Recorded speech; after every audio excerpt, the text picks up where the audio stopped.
going on? It's your boy Sermon, sermonsdomain.com, and we are chilling with the homie Kid Ink. What's going on, man? What's going on, bro?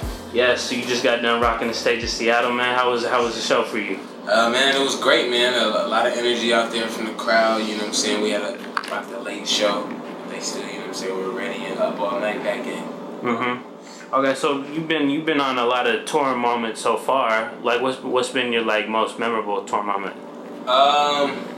My most memorable tour moment to date would have to be yesterday.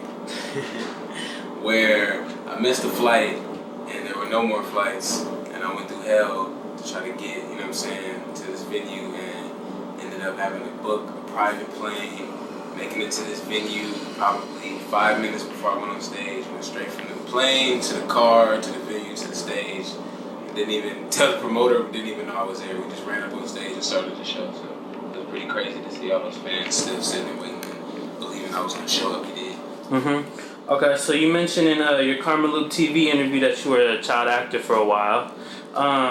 Like, what made you want to pursue that, and like, why'd you end up stopping? And would you ever go back into that? I mean, I wouldn't say, like, you know, just as much as a child actor, as much as, you know, I was out and it was an opportunity to get, you know what I'm saying, money. It was something my mom was involved in, and she did acting and TV stuff, and she introduced it to me at a young age of like 12, 13 to get into it and, you know what I'm saying, make some quick, easy money just sitting on the set and meeting people and, you know what I'm saying, doing like extra work and just not really nothing too extra out, but, you know, just working a little bit.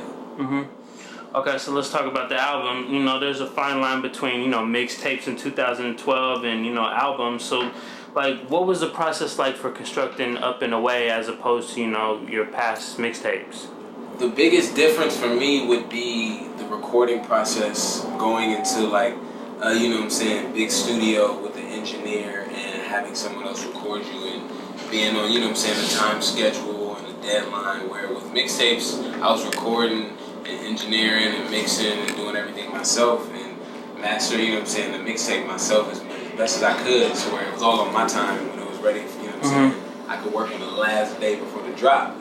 To where on the album, you don't have the last day before the drop. You had like 2 months before the album drops, so you know what I'm saying, turn it in, so it's kind of different to work like that. Mm-hmm. Okay, so Act Like That is one of my favorites on the album. Like, tell me about the creation of that record. The creation behind that record, it was just, it was pretty much, I mean, really it was the last record that got recorded for the album.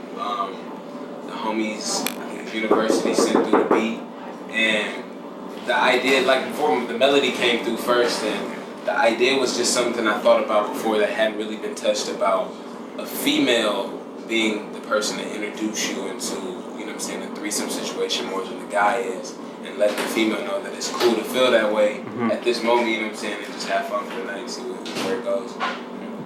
Okay, so Rumpshaker, you know, it takes a piece out of the Rex and Effects classic. Yeah. Like, what inspired you to take that route and do that one?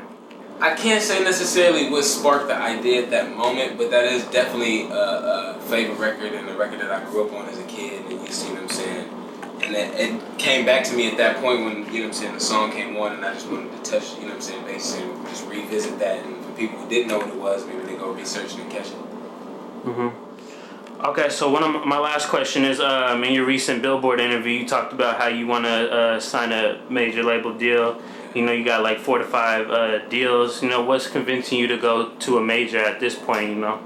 Really just taking it to the next level and giving, you know what I'm saying, the movement that we already have, just that steroids and that push to just take to the next level and take a next step. I feel like we did so much independently, and an independent album was the next step from the mixtape game.